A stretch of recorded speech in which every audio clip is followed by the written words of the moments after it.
Dr. Kang Minho stood in front of the massive quantum communication array, watching the lights blink across the control panels. The machine was as tall as a building and filled most of the underground laboratory beneath Seoul. For 3 years, he had worked on this project. Today they would try to send the first message beyond Earth's solar system. Are all systems ready? Minho asked his team. Dr. Park Suman looked up from her computer. She was the language expert on the team. Yes, the message is prepared. Just one word in Korean. Lieutenant Yoon Daeho checked the military communication equipment. All defense systems are online. We're ready to send and receive. Minho felt nervous. Humans had been listening to space for over 200 years. They had big radio dishes and powerful computers. They searched for any sign of alien life. But they found nothing. No radio signals. No messages. No sounds at all from other worlds. This was strange. Scientists thought the galaxy should be full of talking civilizations. With billions of stars and planets, there should be someone else out there. But space was completely quiet. Maybe we're the first intelligent species, some people said. But Minho didn't believe that. The universe was too old and too big for humans to be alone. The quantum array was different from old radio systems. It used quantum entanglement to send messages instantly across huge distances. If aliens had similar technology, they might hear Earth's message right away.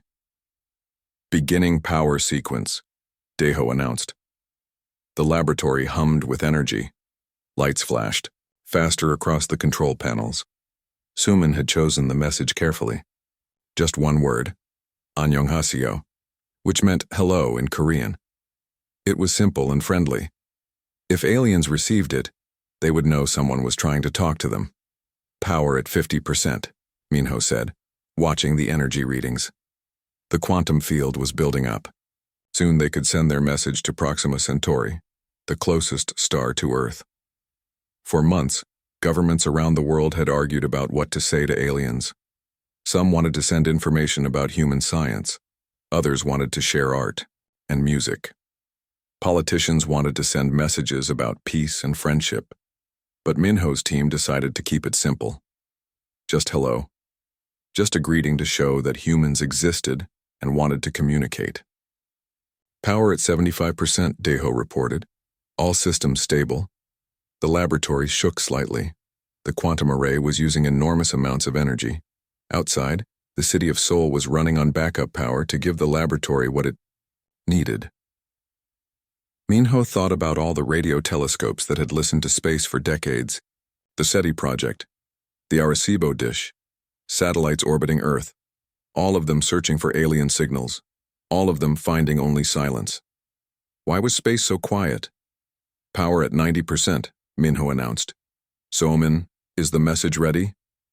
Yes, she replied. One word, encoded in multiple formats so aliens can understand it better. Daeho, are our receivers working? Yes, sir. If anyone answers, we'll hear them. Minho took a deep breath. This moment would change human history. Either they would confirm that Earth was alone in the galaxy, or they would make first contact with alien life. Power at 100%. Beginning quantum entanglement sequence. The laboratory filled with a strange blue light. The quantum field reached across space, connecting Earth to distant stars. Minho felt like he was touching the universe itself. Message ready for transmission, Sumin said. Send it, Minho ordered. The quantum array pulsed. Energy flowed through the machine, like lightning. In that instant, Earth's first word traveled across 4 light-years of space to Proxima Centauri. The word was simple, 안녕하세요. Hello. The laboratory fell quiet.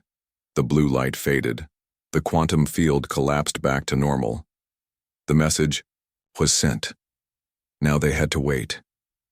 How long until we might get an answer? Daeho asked. If there's anyone there, and if they have quantum communication, we could hear back immediately, Minho explained. If they only have radio, it would take 8 years for a round trip. The team monitored their equipment for hours. Nothing happened. The receivers stayed quiet. Space remained silent. Maybe there's nobody at Proxima Centauri, Suman suggested. It's just a small red star. The planets might be too hot or too cold for life. Or maybe aliens don't use quantum communication, Daeho added. Minho nodded, but he felt disappointed.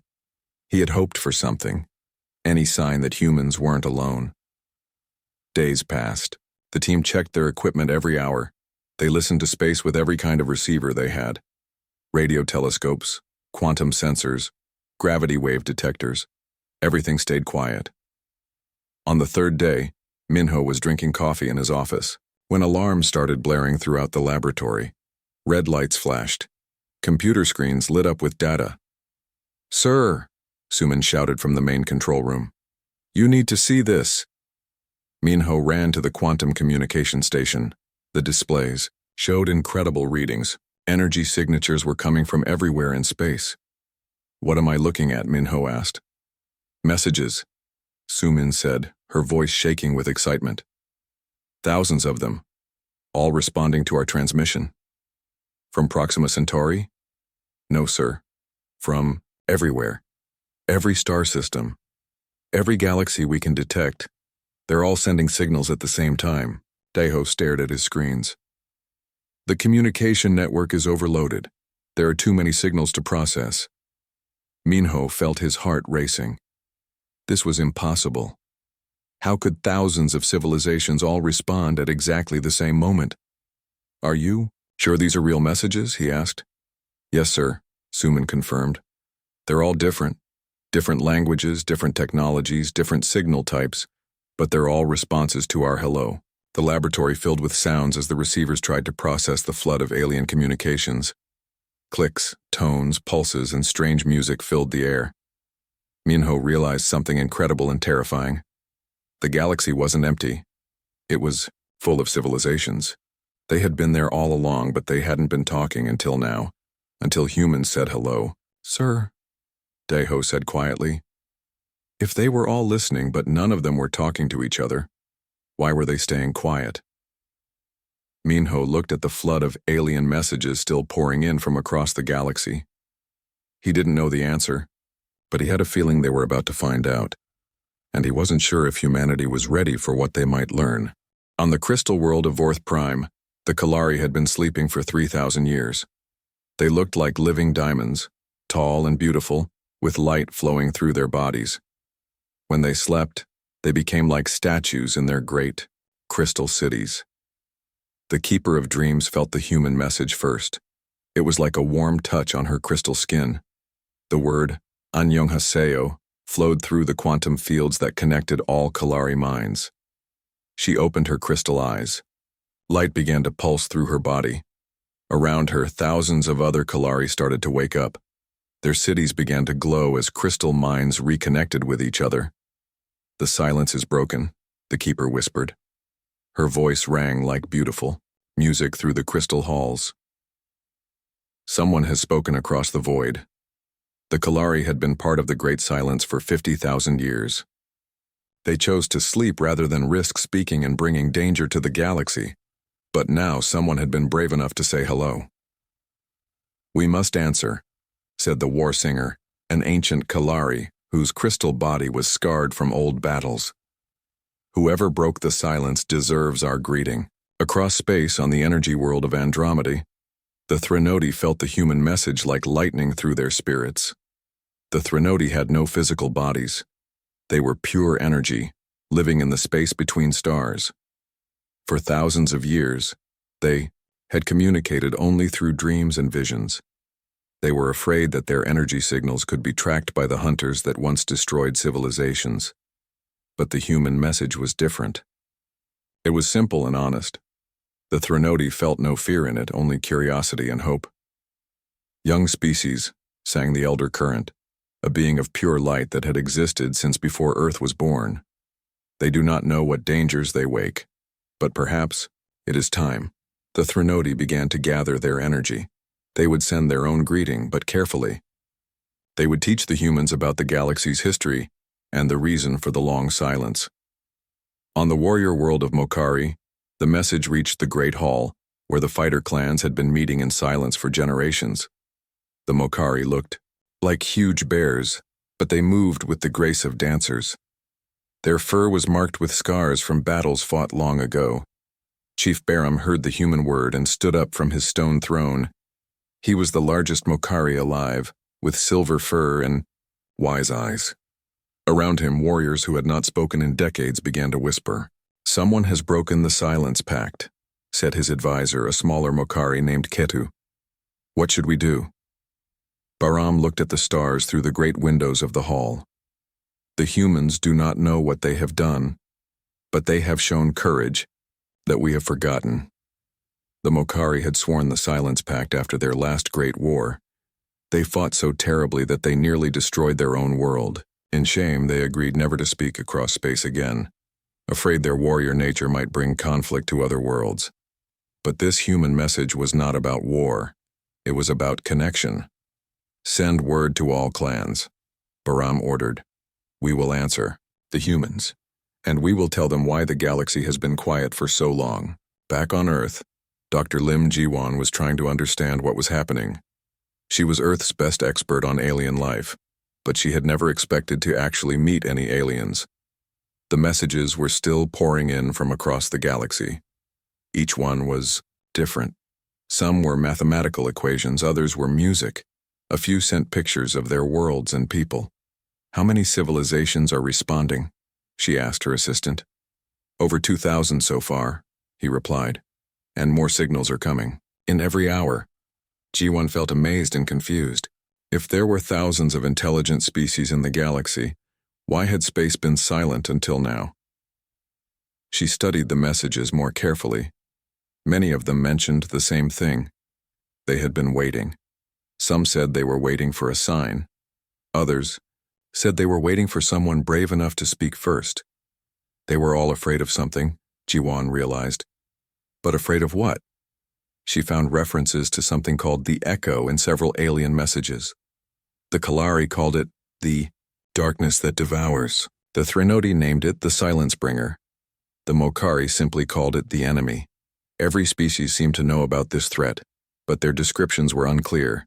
It was something that hunted civilizations, something that followed communication, signals, something that had made the entire galaxy afraid to speak. Jiwan felt a chill of fear. Had humans accidentally called something terrible to Earth? Meanwhile, Dr. Kang Minho was working with his team to translate the alien messages. Dr. Park Suman was particularly good at finding patterns in the different languages. "Look at this," Suman said, pointing to her computer screen. The Kalari message includes a warning. They say, "The young speakers must learn why we stayed silent." Lieutenant Yoon Dae-ho was monitoring military frequencies. "The Defense Department is getting worried. They want to know if these aliens are friendly." "Most of them seem friendly," Minho replied. "But they all mention some kind of danger, something that made them stop communicating 50,000 years ago." More messages arrived through the quantum array. A species called the Venari sent pictures of empty worlds, planets that had once been full of life but were now completely dead. The message said, "This is what the Echo leaves behind." Another species, the Zephyrite, sent a mathematical formula that calculated how communication signals could be tracked across galactic distances. Their message said, "This is how it finds you." Suman felt scared as she translated more warnings. "Minho, I think we made a terrible mistake. These aliens are trying to tell us that speaking across space is dangerous. But not all the messages were warnings. The young civilization seemed excited to finally talk to someone new. A species called the Brightlings sent songs and stories. Another species shared pictures of their beautiful crystal cities. "It's like the galaxy has two types of civilizations," Minho observed. "The old ones who remember some ancient danger, and the young ones who grew up during the silence." Dr. Lim Jiwan was starting to understand the bigger picture. The galaxy had a disaster 50,000 years ago. Something made all the older civilizations afraid to communicate. But newer species grew up not knowing why they should be afraid. She paused, thinking about the implications. "And now we've broken the silence, we've made everyone start talking again. Is that good or bad?" Suman asked. "I don't know," Jiwan admitted. "But I think we're about to find out." The quantum communication array received one more message, different from all the others. It came from very far away, from a place called the archive world. The message was simple but urgent. Young speakers of the third spiral arm, your courage has awakened the galaxy, but you must learn the truth before it is too late. We will send ships to your world. Prepare your leaders. The great silence must be explained before the echo returns. Minho looked at his team. They had wanted to find alien life. Now they had found thousands of civilizations, all with the same warning. Something terrible was coming, and it was coming because humanity had said hello. 3 months after the first contact, Commander Kim Tae-hyun stood on the bridge of Earth's newest starship, the Sejong. The ship was humanity's most advanced vessel, built with technology shared by friendly alien species who wanted to help Earth understand the galaxy's history. How long until we reach the archive world? Tae-hyun asked his navigator. 2 hours, sir, replied Captain Bae Jinwoo. The Kalari navigation crystals are working perfectly. Dr. Choi Hyemin looked up from her research station. She was Earth's best expert on ancient history, and she would help study whatever records the archive world contained. Are you nervous? She asked Tae-hyun. Yes, he admitted. We're about to learn why the entire galaxy was afraid to speak for 50,000 years. That's not something you hear every day. The archive world was called Nethys. It was an ancient planet covered with massive libraries and museums. The species that lived there, called the archivists, had spent millions of years collecting information from across the galaxy. According to the alien messages Earth had received, the archivists were the galaxy's memory keepers. If anyone knew the truth about the Great Silence, it would be them. Sir, said Lieutenant Park Sun-ho from the communications station, we're receiving a greeting from Nethys. They're sending us landing coordinates. The Sejong approached the archive world. Through the main window, the crew could see enormous crystal structures covering the planet's surface. Some of the buildings were as tall as mountains, with lights flowing through them like rivers of stars. It's beautiful, whispered Dr. Choi Hyman. The ship landed in a crystal spaceport. Waiting for them was a group of archivists. They looked like tall, thin humans, but their skin was pale blue, and their eyes were silver. They wore simple robes covered with symbols that seemed to move and change. The leader of the archivists was called Elder Zarian. He was very old, even by archivist standards. His skin was almost white, and his silver eyes held the wisdom of countless centuries. Welcome, young speakers, Elder Zarian said in perfect Korean. His voice was soft but carried great authority. You have awakened something that has slept for 50,000 years. Come, let us show you why the galaxy chose silence. The human delegation followed the archivists through crystal corridors filled with floating books and glowing data crystals. The archive contained the history of every known civilization in the galaxy.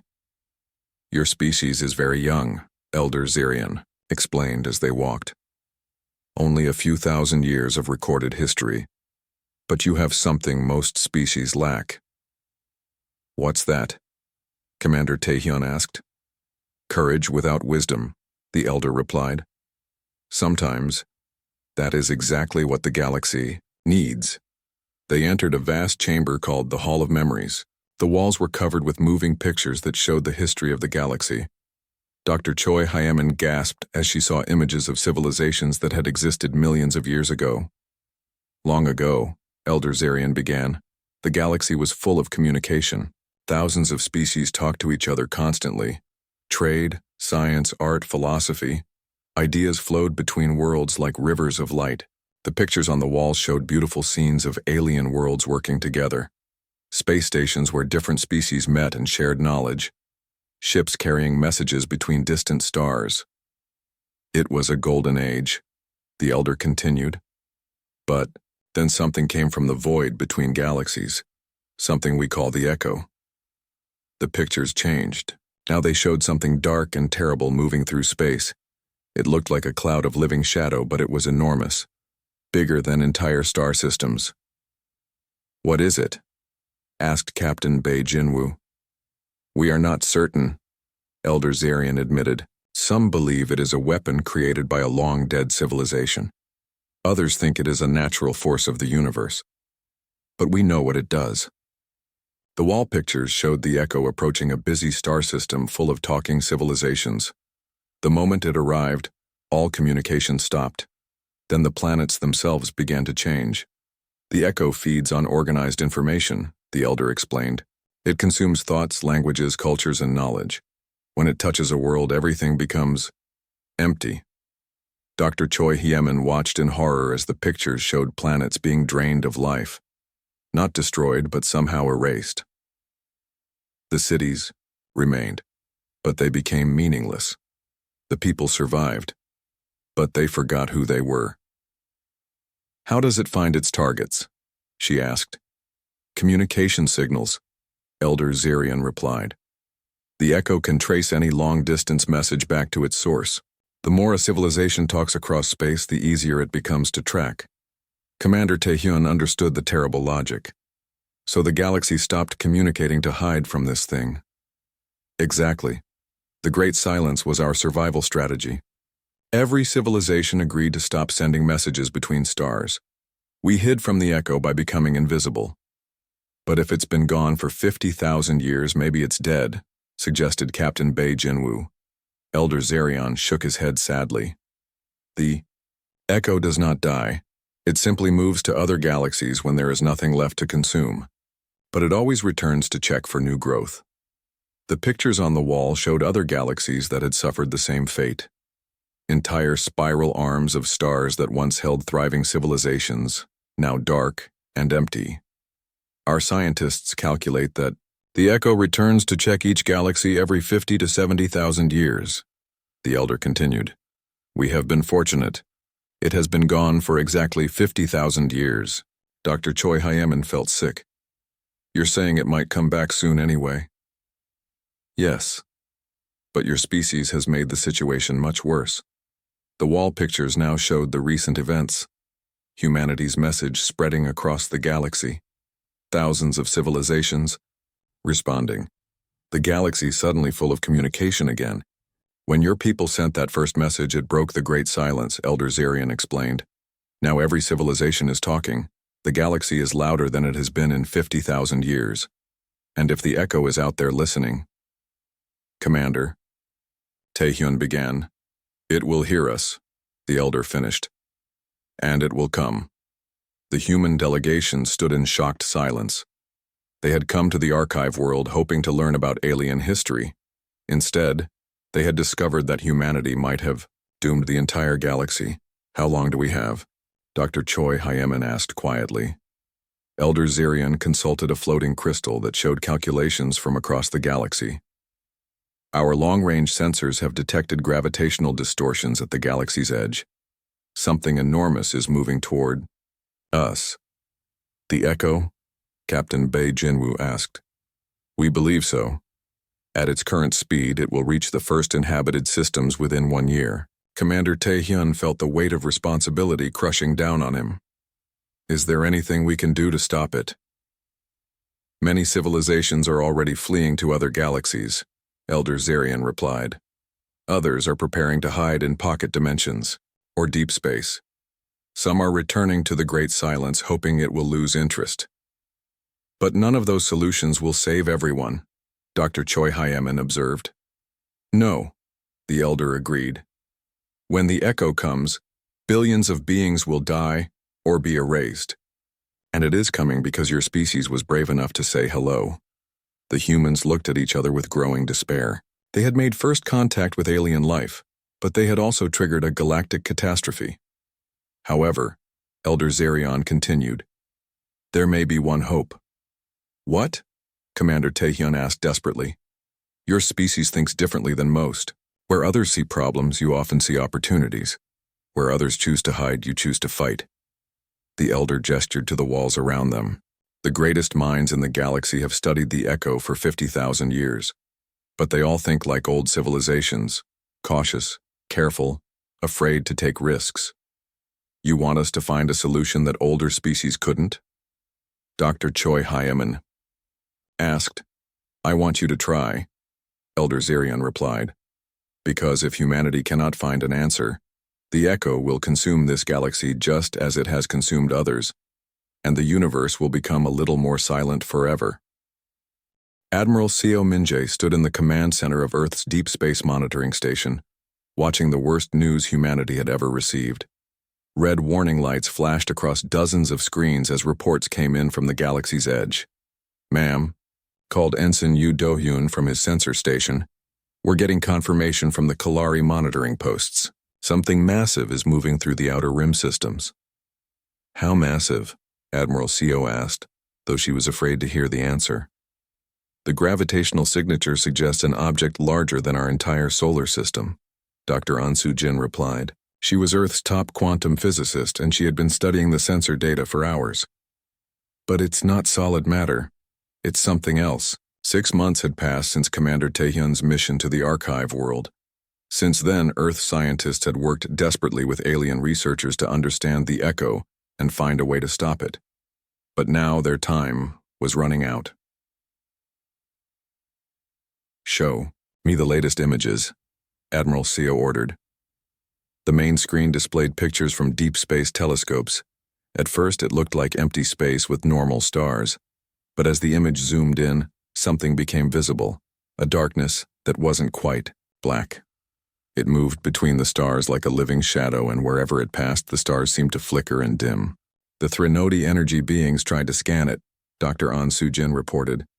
"3 of their scouts got too close. They just stopped existing. Not destroyed.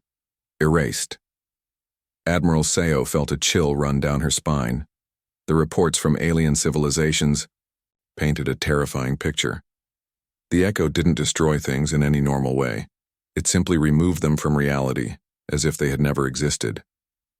"What about the evacuation efforts?" she asked. 17 civilizations have already fled to other galaxies," Ensign Yu replied. "The Makari warrior clans are moving their population to deep space stations. The Kalari are hiding in quantum dimensions." But Admiral Seo knew that running away wouldn't save everyone. The galaxy had billions of inhabited worlds. Most species didn't have the technology to escape to other galaxies or hide in alternate dimensions. "Ma'am," called Lieutenant Min Seok-jin from the communication station, "we're losing contact with the outer colonies." Admiral Seo's heart sank. Earth had established small research bases near the galaxy's edge to study the Echo's approach. Now those bases were going silent, one by one. "What's the last report from Colony Station 7? She asked. Lieutenant Min checked his records. They transmitted 18 hours ago. The message just said strange effects observed, people forgetting things, technology becoming unfamiliar. Then nothing. Dr. An Soo-jin looked up from her calculations with a pale face. The Echo doesn't just erase matter and energy, it erases information itself. When it touches something, that thing becomes unknown to the universe. What does that mean exactly? Admiral Seo asked. Imagine you're holding a tool you've used every day for years, Dr. An explained. When the Echo touches it, you don't just lose the tool. You lose the knowledge of what it is or how to use it. It becomes a meaningless object. The implications were terrifying. If the Echo reached Earth, humans wouldn't just die. They would forget how to be human. Meanwhile, on the frontier world of New Busan, Officer Kang Sora was experiencing the first effects of the Echo's approach. She was the daughter of Dr. Kang Minho, the scientist who had sent humanity's first message to the stars. Base Command, this is Officer Kang, she spoke into her radio. Something strange is happening here. New Busan was a small human colony on the edge of known space. It housed about 10,000 people who studied alien artifacts and maintained early warning systems. What kind of strange? Came the reply from her commander. Sora looked around the colony's main street. People were wandering around looking confused. Some held objects in their hands, staring at them as if they had never seen such things before. People are forgetting basic things, she reported. Dr. Park forgot how to read. Engineer Kim can't remember what his tools are for. It's like they're losing pieces of their knowledge. Get everyone to the shelter, her commander ordered. We're sending a rescue ship. But Sora knew it was too late. The strange effects were spreading faster than people could react. She watched her neighbor, an old woman who had been a teacher, for 40 years staring at a book with complete confusion. "Ma'am, are you okay?" Sora asked. The woman looked at her with empty eyes. "I don't understand what this thing is," she said, holding up the book. "These marks on the paper, they seem important, but I don't know why." Sora felt panic rising in her chest. The Echo was still days away from their system, but its influence was already affecting their world. She tried to send another message to Earth, but when she reached for her radio, she hesitated.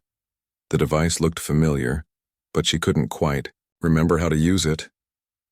"No," she whispered, fighting against the growing confusion in her mind. "I know what this is. It's a radio. I use it to talk to people." With enormous effort, she activated the device. "This is New Busan Colony," she transmitted. "The Echo's effects are starting here. People are forgetting who they are. I can feel it happening to me too." She paused, struggling to remember her own name. "My name is Kang Sora. I'm a communications officer. If anyone receives this message, remember us. Remember what we were." The transmission ended with a single word. "Forget." Back on Earth, Admiral Sao received Sora's final message. The recording played in the command center, and everyone listened in horrified silence. "How long until the Echo reaches the core systems?" she asked Dr. An Sujin. 6 months, the physicist replied. "Maybe less if it accelerates." Across the galaxy, panic was spreading among the civilizations that couldn't or wouldn't flee. The Brightlings, a young species known for their optimism, sent desperate messages asking for help. Ancient species like the archivists began sealing their libraries in quantum vaults, hoping to preserve some knowledge for future civilizations. The Mokari warriors, true to their nature, tried to fight. They sent their greatest battle fleets toward the Echo, armed with weapons that could destroy planets. The fleets simply vanished when they got too close. No explosions, no debris, they just stopped existing. "It's not a normal enemy," reported War Chief Barham in a message to Earth. "You cannot fight something that erases the concept of fighting itself." Lieutenant Colonel Yu Hyun-woo was coordinating evacuation efforts from Earth's lunar base. Millions of humans were being moved to deep space shelters, but he knew there wasn't enough time or resources to save everyone. "Sir," called his aide, "the Kalari are offering to take some of our population to their crystal dimensions." "How many?" Yu asked. "Maybe 50,000 people. It's better than nothing." Yu nodded, but 50,000 was a tiny fraction of Earth's population. Even if every allied species helped, they could only save a small percentage of galactic civilization. Meanwhile, Dr. Kang Minho was working frantically in his laboratory, trying to understand how the Echo tracked communication signals. If they could find a way to block or confuse its tracking abilities, maybe some worlds could hide. "The quantum entanglement patterns are unlike anything we've seen," he reported to Admiral Seo. "The Echo doesn't just follow signals, it seems to follow the concept of communication itself." "Is there any way to stop it?" she asked. "I don't know," Minho admitted. "Every defense we can think of assumes we're fighting something that follows normal physical laws. But the Echo operates outside normal reality." As weeks passed, the situation grew worse. More colonies went silent. Refugee ships fled toward the galaxy's center, but the Echo was moving faster than most vessels could travel. Dr. An Sujin made a disturbing discovery while analyzing the sensor data. "The Echo is learning," she announced to the command staff. "Each world it touches makes it stronger and more efficient." "How is that possible?" Admiral Seo asked. "It's absorbing the information patterns of each civilization it encounters. Every language, every thought process, every way of organizing knowledge. It's becoming more complex and more dangerous." The final straw came when the Threnody energy beings, some of the most powerful entities in the galaxy, attempted a massive combined attack on the Echo. Using their ability to manipulate pure energy, they focused the power of an entire star system into a single blast. The energy simply disappeared when it touched the Echo. Worse, several Threnodi who participated in the attack began to forget how to maintain their energy forms. They flickered and faded, becoming confused wisps of light that couldn't remember how to exist. "If even the Threnodi can't stop it," Admiral Seo said quietly, "what hope do we have?" But in his laboratory, Dr. Kang Minho was beginning to form a desperate idea. An idea so dangerous that it might destroy the galaxy even faster than the Echo. But it was also the only plan he could think of that might actually work. "We can't fight the Echo with weapons or hide from it in space," he told his daughter in a recorded message. "But maybe we can give it something it's never encountered before. Something so complex and contradictory that it can't process it." He looked up at the stars, knowing that somewhere out there, the Echo was getting closer to Earth every day. "We're going to feed it the entire galaxy at once," he whispered, "and pray that it chokes." The Great Hall of Titan Station had never seen such a gathering. Representatives from over 300 alien species filled the massive chamber, their different forms creating a rainbow of colors and shapes. Some floated in energy fields, others stood on crystal platforms, and a few existed only as patterns of light. Ambassador Park Ji-hoon stood at the center podium, looking out at the assembled delegates. Next to him was Dr. Kwon Min-soo, a young physicist who had worked with Dr. Kang Min-ho to develop humanity's radical plan. "Friends," Ambassador Park began, his voice carried by translation devices to every species in the chamber. "The Echo will reach our core systems in 2 months. We must decide how to respond." The Crystal Kalari representative, Prime Resonance, spoke first. Her voice rang like music through the hall. "Our people have hidden in quantum dimensions. We offer the same sanctuary to other species, but our space is limited." War Singer Thais of the Mokari stood on her powerful legs. Her fur was marked with battle scars and her eyes burned with frustration. "My warriors have tried to fight this enemy. We failed. The Echo cannot be defeated with weapons." The energy being called Elder Current of the Threnodi flickered with sad light. "Our combined power was useless against it. The Echo consumed our attacks and made itself stronger. One by one, the representatives shared their failed attempts to stop or escape the Echo. Some species had tried hiding in deep space. Others attempted to seal themselves in alternate dimensions. A few had fled to distant galaxies, but most civilizations lacked the technology for such journeys. "We estimate that 70% of galactic civilization will be lost when the Echo arrives," reported Elder Zarian from the archive world. "This is the greatest disaster in known history." The mood in the hall was dark. Many species blamed humanity for breaking the Great Silence and bringing this catastrophe upon them. But Ambassador Park had not called this meeting to accept defeat. "Dr. Kwon Min-soo has a proposal," he announced. "It may be our only hope." The young physicist stepped forward nervously. He had never spoken to so many alien beings before, but his idea might be the key to saving the galaxy. "The Echo feeds on organized information," Dr. Kwon began. "It processes knowledge, languages, and cultures, then converts them into chaos. But what if we gave it more information than it could handle?" Prime Resonance of the Kalari chimed with confusion. "Explain this concept." Dr. Kwon activated a holographic display that showed his calculations. "Every computer has limits on how much data it can process at once. If you overload a system with too much information, it crashes. The Echo is not a computer," growled War Singer Thys.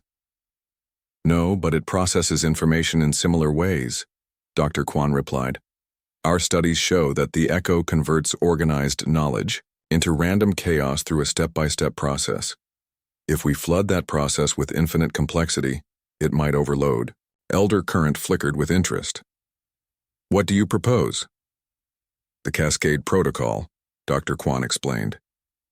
"Every civilization in the galaxy simultaneously broadcasts their complete cultural, scientific, and historical knowledge, all at once, through every communication method available." The hall erupted in shocked voices, clicks, and energy pulses as the aliens discussed this radical idea. "That's suicide," called out a representative of the Serpentine Nexari. "You want us to make ourselves even easier targets." "The plan is based on a simple principle," Dr. Kwon continued. The echo processes information by breaking it down into basic patterns. But if it receives millions of different languages, sciences, arts, and philosophies all at the same moment, it might not be able to process them fast enough. Ambassador Park stepped forward to support his scientist. Think of it like trying to eat a mountain. Even the hungriest creature would choke. But many species were horrified by the plan. A representative of the ancient Cognari spoke with their telepathic voice. You ask us to risk our entire civilization's knowledge on an untested theory. Warsinger Thys of the Mokari slammed her fist on her platform. I say we fight. Gather all our fleets and attack as one. Your warriors are brave, Elder Current replied gently, but we have seen what happens to those who try to fight the echo. Directly. They are erased from existence. Dr. Kwan pulled up more data on his holographic display. There's another aspect to consider. Our analysis suggests that the echo doesn't just consume information randomly. It targets civilizations one at a time, processing each completely before moving to the next. What does that mean? Asked Prime Resonance. It means the echo might not be able to handle multiple targets simultaneously, Dr. Kwan explained. If every civilization becomes active at the same moment, it might confuse the targeting system. Ambassador Park could see that the delegates were torn between hope and fear. I know this plan is dangerous, he said, but hiding hasn't worked. Running away only saves a few. Fighting has failed. This might be our only chance to save everyone. The debate continued for hours. Some species wanted to try the human plan. Others preferred to flee or hide. The warrior races like the Mokari wanted to make a final stand in battle. Dr. Park Suman, who had developed translation protocols for the plan, presented technical details to the scientific delegates. We've created universal communication standards that every species can use. The broadcast would include mathematical proofs, artistic expressions, historical records, and cultural values. How do we know this won't just make the echo stronger? Asked a representative of the Flying Ethers. We don't, Dr. Kwan admitted honestly. But our calculations suggest that the echo's processing power has limits. If we exceed those limits, the system should crash. Elder Zerion spoke from his platform with the wisdom of ages. In 50,000 years of study, no civilization has found a way to defeat the echo. But perhaps that is because we have all thought like old civilizations. Careful, defensive, afraid to take risks. He looked directly at the human delegation. Humanity is different. They broke the Great Silence not from wisdom but from courage and curiosity. Perhaps their reckless approach is exactly what we need. The hall fell silent as delegates considered this perspective. Finally, Prime Resonance of the Kalari rang with decision. My people will participate in this cascade protocol. We would rather risk our knowledge trying to save the galaxy than hide while others suffer. One by one, other species began to agree. The Threnody energy beings offered to amplify the signals. The Mokari warriors agreed to defend the transmission stations.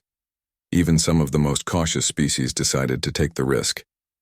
But not everyone agreed. About a third of the species chose to continue fleeing or hiding. They wished the others luck but couldn't risk their civilizations on such a dangerous plan. That's their choice, Ambassador Park said. Those who want to try the Cascade Protocol will work together. Those who prefer other options have our respect and understanding. Warsinger, Thys stepped forward with a grim smile. If this plan fails, at least we will die fighting instead of hiding. Elder Current pulsed with determination. And if it succeeds, we will have saved countless worlds that would otherwise be lost. Dr. Kwan felt the weight of responsibility settling on his shoulders. His untested theory would either save the galaxy or doom it even faster than the echo alone. How long do we have to prepare? Asked Prime Resonance. 6 weeks, replied Ambassador Park. The echo is accelerating as it approaches the core systems. We need to be ready before it reaches the first major population centers. The delegates began organizing the most complex communication effort in galactic history. Each species would contribute their greatest knowledge, art, and wisdom to the cascade. Earth would coordinate the timing and act as the primary transmitter to draw the echo's attention. As the meeting ended, Dr. Kwan found himself alone with Ambassador Park. "Do you really think this will work?" the ambassador asked quietly. "I hope so," Dr. Kwan replied. "Because if it doesn't, humanity will be remembered as the species that destroyed the galaxy twice. Once by breaking the silence, and once by trying to fix our mistake."